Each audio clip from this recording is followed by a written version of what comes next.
Welcome in, guys, to another episode of the Fly High Wi-Fi Mental Health Podcast.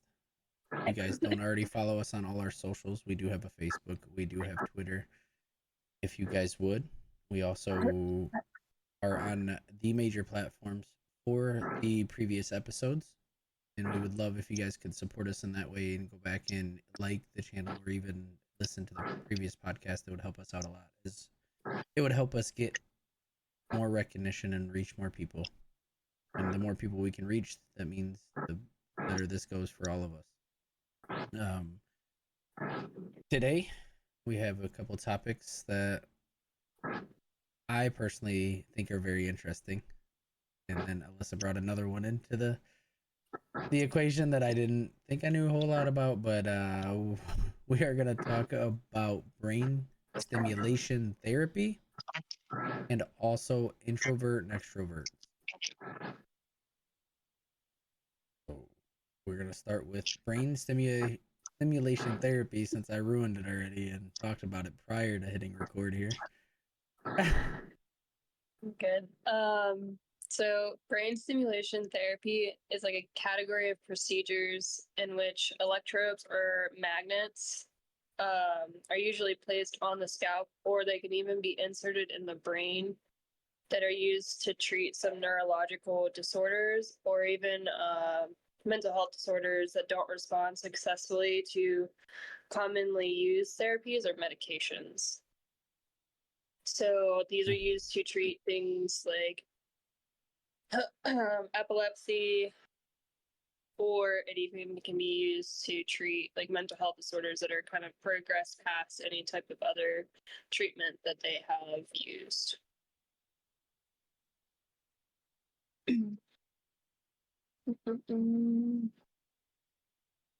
So there are several types of brain stimulation therapy, including electroconvulsion therapy, that's known as ECT, the vagus nerve stimulation. So that kind of goes back to that polyvagal theory that we talked about. Yep. So they actually stimulate that whole system of your nerves to kind of get it going.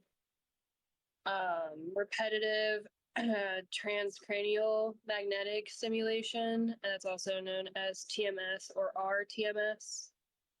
And then there's magnetic seizure therapy. That's MST, or deep brain stimulation, known as DBS. Okay. So we'll go into these a little bit. ECT sometimes is referred to electroshock therapy. So a lot of people probably know that more by that name. It is a non-intrusive. Go ahead. That was the one that I recognized first when I was reading through everything, was the electroshock. It's a non-intrusive procedure conducted under anesthesia in which electrodes are placed in the patient's scalp to administer electrocurrents to the brain. These currents trigger a very brief, controlled seizure or an undisturbed or an electrical disturbance in the brain. So this kind of just changes the wavelength of the brain, and this is what they kind of use for mental health symptoms to kind of step in line of what the brain is doing at that moment. They're going to break that wavelength of what's going on. Okay. You really are sick, girl. You should have heard me last week. I had no voice. It was real bad. The vagus nerve stimulation is a procedure in which a small device is implanted in the patient's chest to electrically stimulate the vagus nerve. And as we know from before, that's the longest nerve system. Right. So this wouldn't necessarily go in the brain, but they put it in the chest, but it'll interact with the brain because that nervous system interacts with your entire body. Right. And this one is back to what we've talked about. It's crazy how like almost so many of these topics and stuff, they come together some way or some form. And this one's typically used for stress or depression because they want to redirect that polyvagal nervous system to leave that stress or depression state to kind of enter a different part of those different areas that we were talking about. You want to be up here, not in one of Right. the other two areas. Muffin says it's like a pacemaker for your brain. Essentially, yeah. There's another one in here that actually kind of describes one of them as a pacemaker, but I think that one talks more about using it for why is it leaving? It's for seizures, epilepsy. Okay. So it's where it's not in these ones, but I had information on it where they tie the brain and the heart together. So you get something implanted in your brain and in your heart, and it is used to treat multiple different things, but epilepsy is one of them. And Muffin would know a lot about that. And there's probably another topic she can relate to. Mm-hmm. Oh, and Watson. Watson in chat also has epilepsy. He said epilepsy. That's me. The transcranial magnetic stimulation is another non-invasive procedure in which an electromagnetic coil is placed in the patient's scalp. I don't know like why they say most of these are non-invasive when they're messing with the person's brain. I just don't know if they're not entering the like skull. To me, that's above my head, but they're non-invasive, but they're putting stuff up there. This coil delivers repetitive magnetic pulses to the area of the brain associated with mood, triggering changes in the brain that reduces symptoms of anxiety, OCD, depression, and other conditions. Even OCD. Wow. As we learned, OCD is one of those things that is very, very, very low percentage of people actually having it versus people that say they have it. Yep. So this is something that they use for like the ones that don't react to medicine.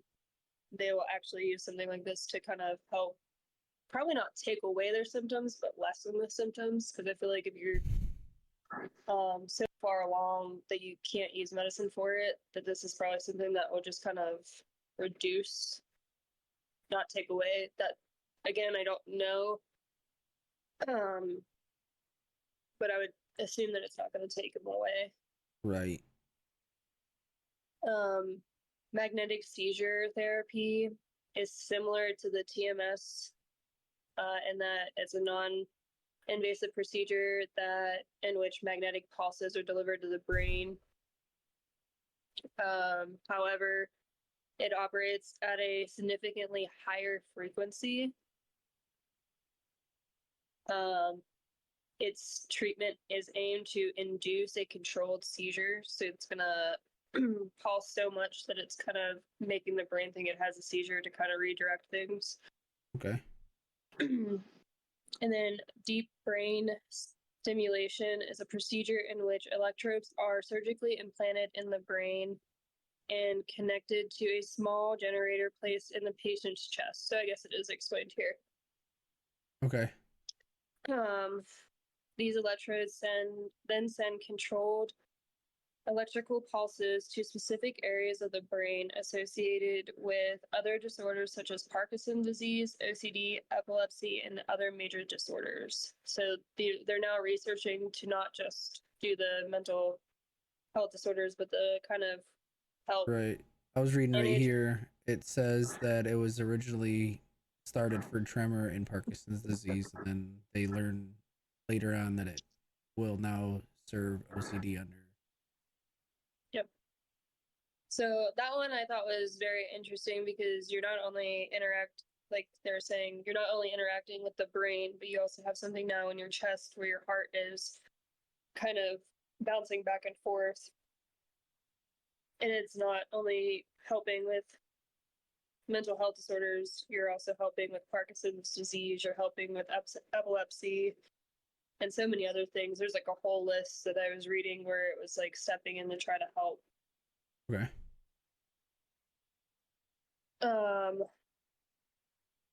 Which one's ECT?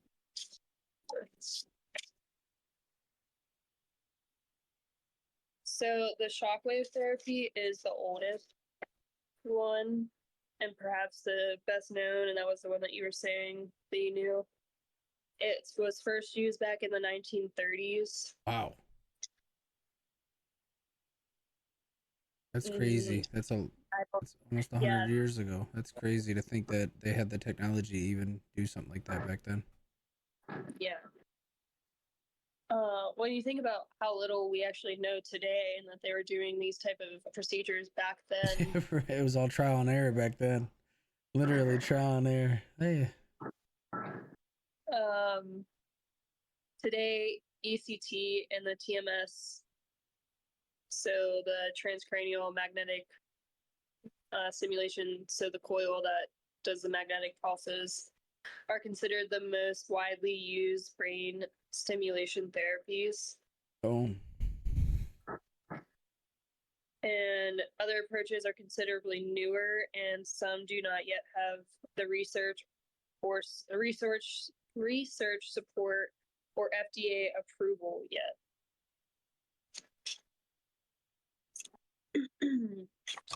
So they're doing it. They're just not approved to do it all the way yet. They're trying to get approval. Yeah. So when are these used in like psychiatry context? Brain stimulation therapies are most often used to treat the serious mental illnesses such as treatment-resistant depression, bipolar disorder, OCD, schizophrenia, and then such therapies are also often used to treat their neurological disorders, like you're talking about the epilepsy and Parkinson disorders. Shockwave or the ECT is typically only used to treat severe depression. It's been used for other things, but they've seen the best outcomes for depression. They've tried it in dementia patients, bipolar patients, schizophrenia, and it's in some of those cases they've seen severe agitation, and these patients sometimes become very violent. Okay. So that's why they say depression for that one tends to be the one that they use it the most for. Depression. That's one thing that I would have never thought it was the major category that they use it for. But E ECT is FDA approved. I would hope so, since they've been doing that since 19. Right.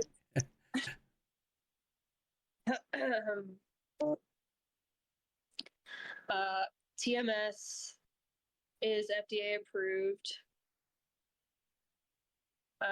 This one's the opposite. Generally, depression hasn't responded to the standard treatments for this, so other um, disorders are used for it.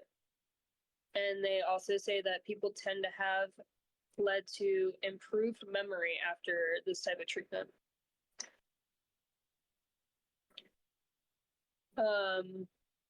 MST, I started just, let's see. There's actually a lot of different studies with this. Magnetic seizure therapy. It's actually still in research phase, so it's not formally approved right now to treat it on any mental health conditions. Okay.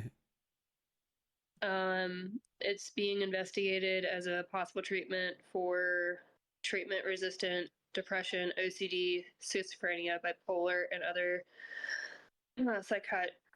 other mental health disorders and neurological conditions, with some positive results thus far. It doesn't say how many, but they're still researching it. Deep brain stimulation, or the DBS, is a procedure that is fully developed and FDA approved.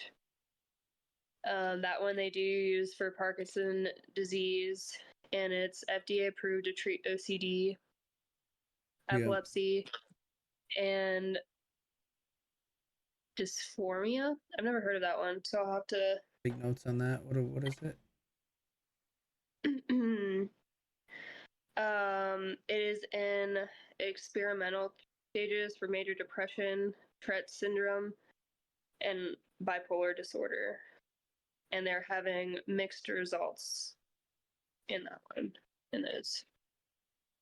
You said it was dysphoria or phoria?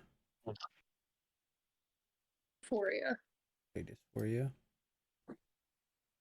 Do a little quick side note here. Dysphoria is a state of deep dissatisfaction or unease that is the opposite of euphoria. So that's the definition of it. Overall definition. Well, yeah, but I don't know what that is. Is like a disorder. So it can be described as feeling or agitation, displeasure, generalized unhappiness or frustration. Dysphoria can be a symptom of a deeper condition or it can occur on its own. Psychiatric context, dysphoria can accompany depression, anxiety, and agitation.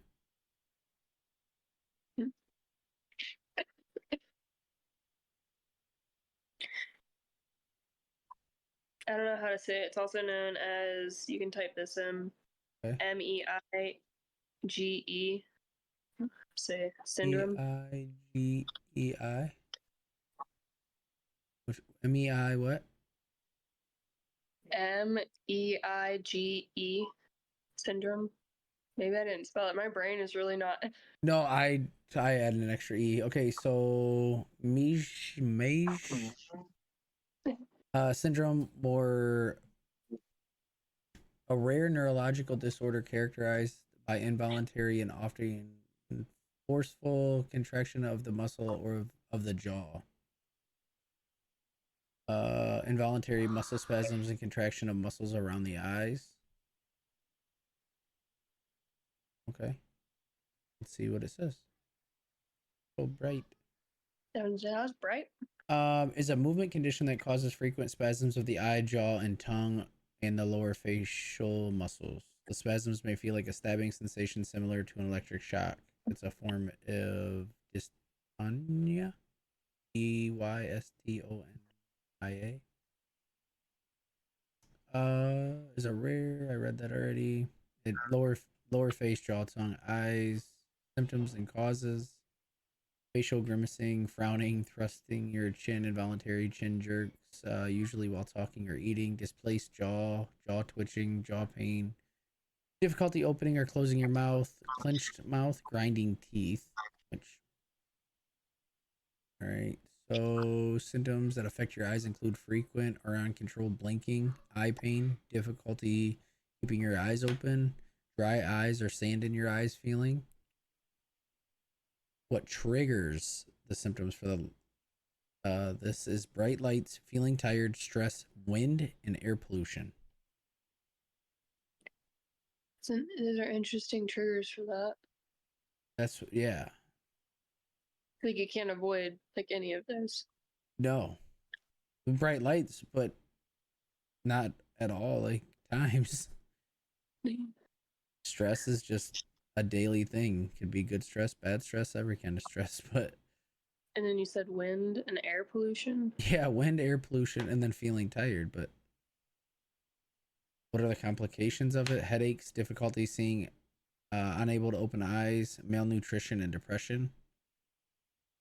A healthcare provider will diagnose the syndrome after a physical or neurological exam, testing blood or image testing to rule out similar conditions. There isn't a specific test available to diagnose. Your healthcare provider will make a diagnosis by the presentation of your symptoms. Medications, Botox injections, and deep brain stimulation, and then speech and swallow therapy are the main forms of treating it. And the deep brain stimulation is still under like investigation. Yeah. So crazy. Everything just somehow ties into itself, ties into each other. Little sidebar there, guys. They went on the journey with us. Yeah. So that's all I have for the deep brain therapies. Okay. And is that wrap up For the the brain brain stimulation? therapies, yeah. Brain stimulation. We're gonna excuse her as she's sick and got brain fog, she said. All right, guys, we're gonna move into introvert and extrovert. I will give you guys I'm sure she already has them actually. The definitions of each so they can understand them more. Right off the rip. Yeah, so introverts and extroverts are two types of personalities according to personality theories developed by Carl Jung. He is I guess, counselor type person, but he's also studied personalities. He's actually in a lot of my schooling, and he developed theories throughout. Introverts enjoy being alone, spending time in their own space, and contemplating their own thoughts and feelings. While extroverts enjoy being surrounded by people, interacting with the outside world, and sharing their thoughts with other people. Simple as It's that. kind of Pretty cut and dry with that. The definitions. One likes to be around people, one likes to be lonely.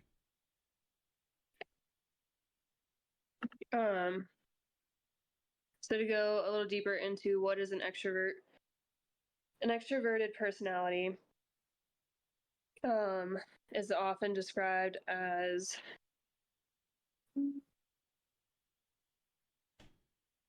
a personality type that are characterized by preference for quiet environments and that prefer introspective and engaging in environments that require solitary and activities.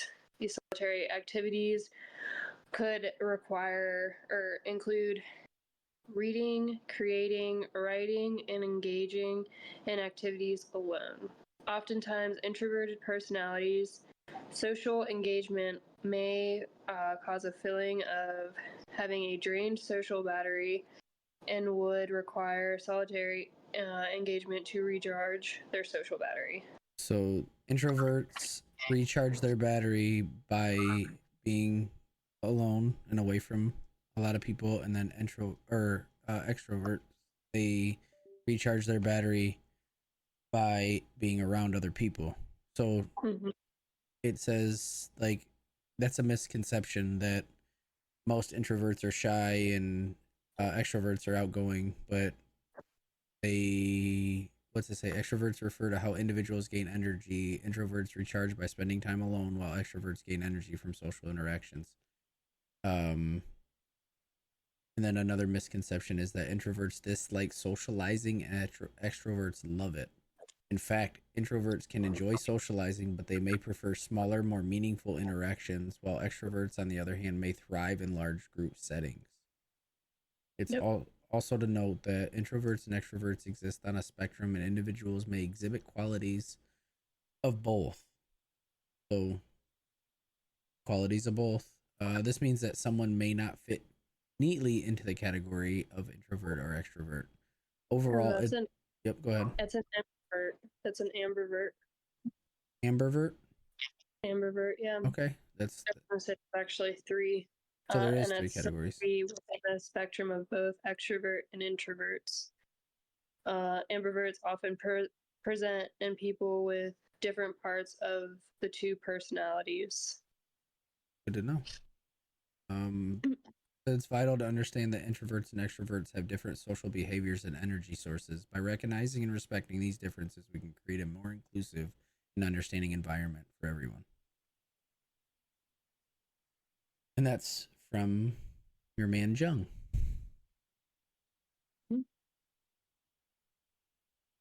So. And Ryan stole the show. No, I was reading Uh, into it earlier and I had it up. a few other things is like introverts tend to be better listeners, extroverts tend to be more of a talker. Um, Introverts tend to contemplate, and then extroverts tend to be more spontaneous. Okay. Which, given the definition of them, it's understandable. Huh. I said, given the definition of them, that's understandable. Because, like, extrovert wants to be spontaneous and do crazy things for the attention of others around. Yep. Um, I think you hit on the key differences when you talked there. Oops. What? I said, oops. No, you're good. I wanted to make you take a personality test to see if you're introverted or extroverted, but I didn't pull up one. I also can't because I'm not on the PC, but You, I would probably be an ambivert because I like to be alone. What? which you don't know that. I know myself. Do Don't look you? at me like, yeah. What up, freedom? I do. Like, I love to be around. Like, I guess when I was growing up, I was definitely an extrovert because that's kind of the life that I had to live to fit in. Because I went to 17 different schools with moving around a lot. So you have to become a chameleon to fit in and adapt to what you're doing. So younger, being around more people made me feel more comfortable because it made me feel like I wasn't alone. But now I can be perfectly fine being alone. So do you change? Can you change? Do you become one or the other? Um, I mean, I don't really think you change as you like you Maybe you maybe. settle in to your true self as you get older. Yeah, maybe you settle into your true self as you get older. That's something that I have to dig into and see if there's like something that triggers you to become one or the other when you're older or understand. Because like right now, I can tell you right now, streaming is one of the biggest things for me because I get to be around people, but I don't have to be around people. So that's huge for me because the anxiety of like bigger places and a lot of people around is So a you're lot in to. the comfort of your own. Yep.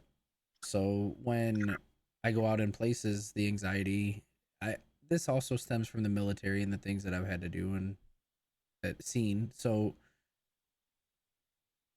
I guess it'd be tricky for me. And I think that's a fine point too, that things in life can make you change probably from an extrovert to an introvert or Right. an ambivert. Um, so yeah, I feel like maybe you could change, like, but it Yes. all depends on the circumstance. Yeah. So they have a test out there that they have you take to. Yeah, But I mean, you can just look up personality tests and find out if you're. When I was looking at information about introvert, extrovert, and whatnot, it was like take a personality test. so it says a characteristic of introvert possesses a contemplative and self-reflective nature, also often thriving in serene environments that align with their inward focused disposition. Recognizing of the introversions provided valuable insights into their preferences for solitude, depth of relationships, and how they engage in their surroundings. You also said a word chameleon, and that kind of describes an ambivert. See? Told you, I know myself.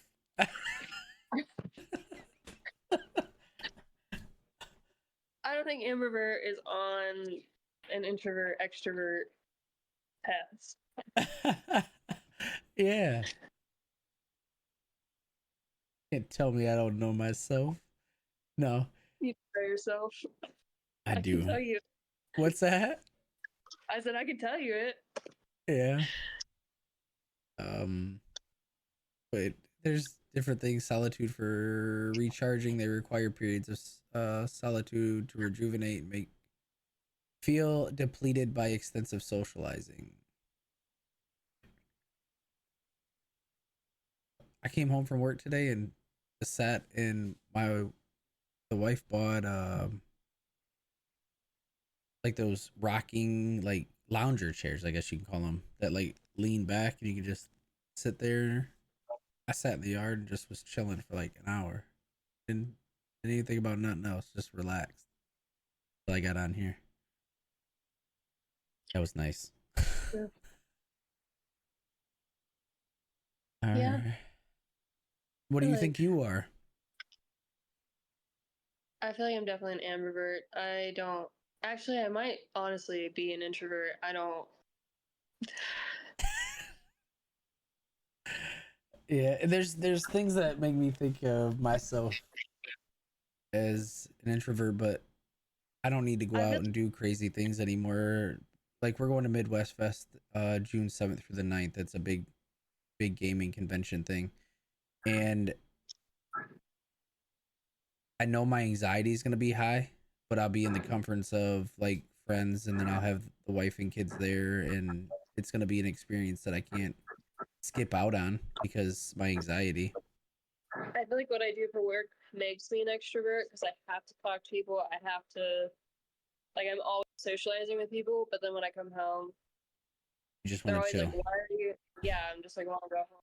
They're like, "Why are you in such a hurry to go home? You got plans?" I'm like, "No, my plans are with me, my PJs, and my bed." Like, Yeah, so that's why I said ambivert for myself also because I know for work and everything else that I have to do, I can be just fine. But when I come home, I just want to be left alone really and be around my family. I don't need to be out going to the bars or going to but baseball games.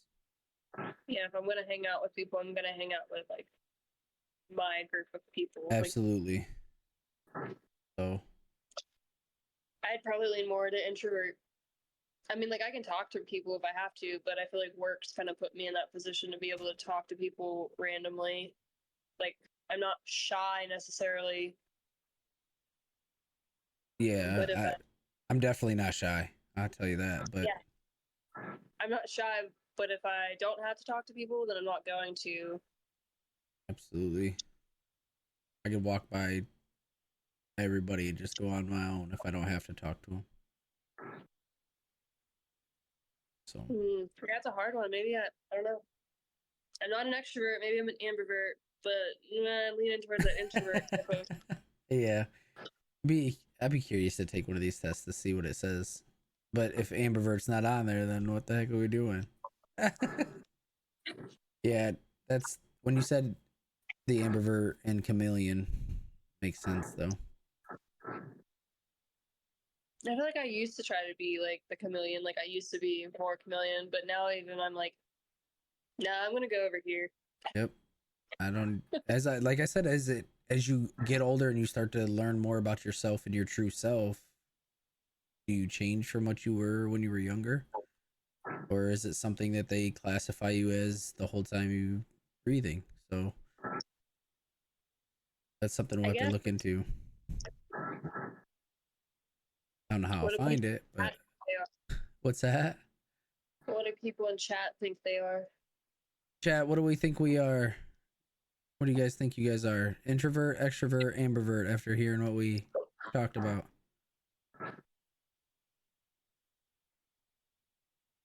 Jerry, you're not new here. Stop it. Of course it's Jerry.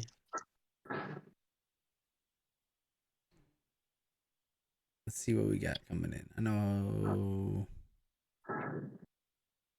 Cricky says ambivert. All right. New to the conversation, I was hanging out with my nephew. He says your nephew. Oh, Muffin said a little bit of both. So you're gonna call yourself an ambivert then, Muffin? Is that what we're going with? See, and that's like I said this last night on stream. That's why streaming's huge for me because it gives me a chance to be interactive with people and it gives me a chance to reach out to new people and conversate and do things, but I don't have to be out in society to do it. And that's been huge for me. That's why I think I like streaming so much, because I can still reach people and have interaction and talk to people, but I don't have to be face to face with them. Only my face is seen. They get to talk to me.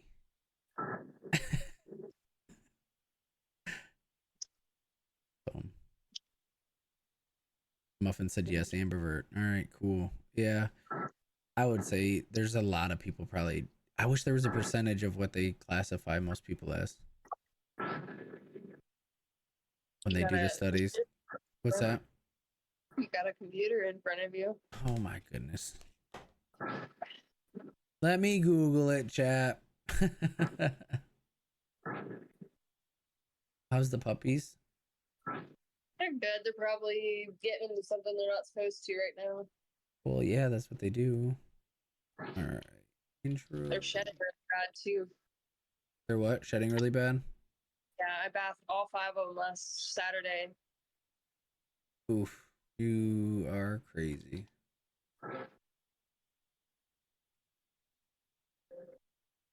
Let's see.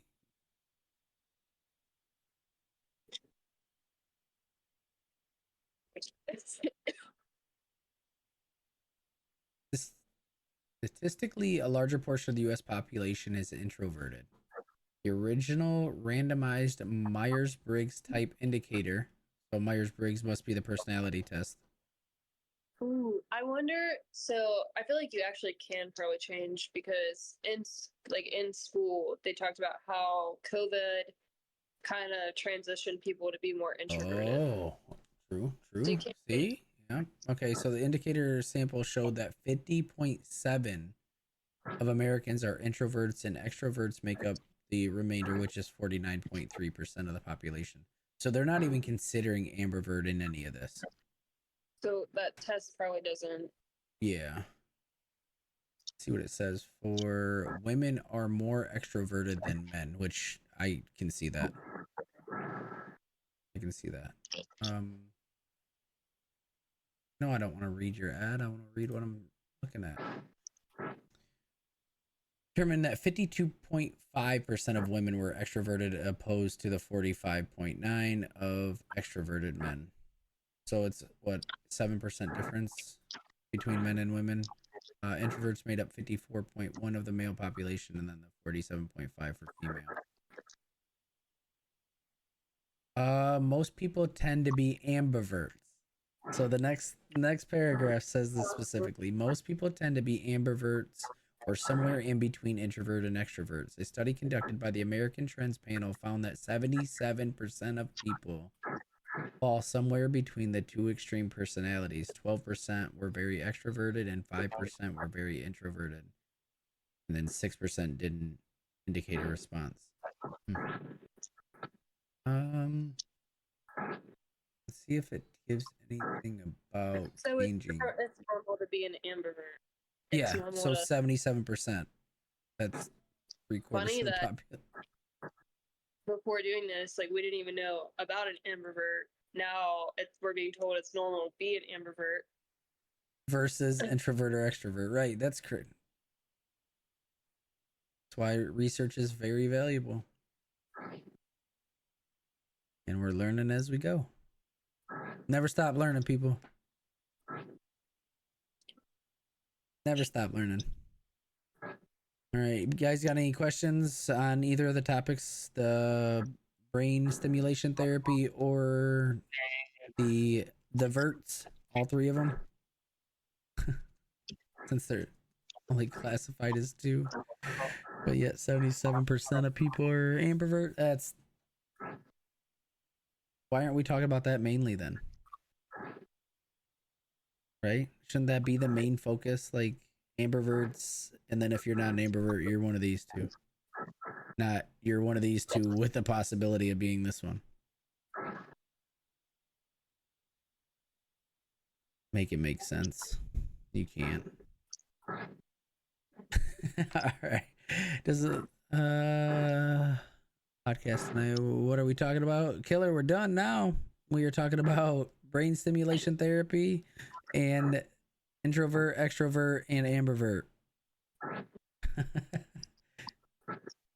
Appreciate you for coming in, regardless of when. All right. Anything else from you? Me? Yeah. No. You just want to go get in bed. She's like, I just want to take my antibiotic, go to sleep. All right, guys, this is going to conclude this week's episode for the Fly High Wi-Fi Mental Health Podcast. I appreciate you guys. No, Mrs. Wi-Fi, I appreciate you guys. Again, guys, if you could check out our socials, we have Facebook, we have Twitter, we have our previous episodes on the major platforms.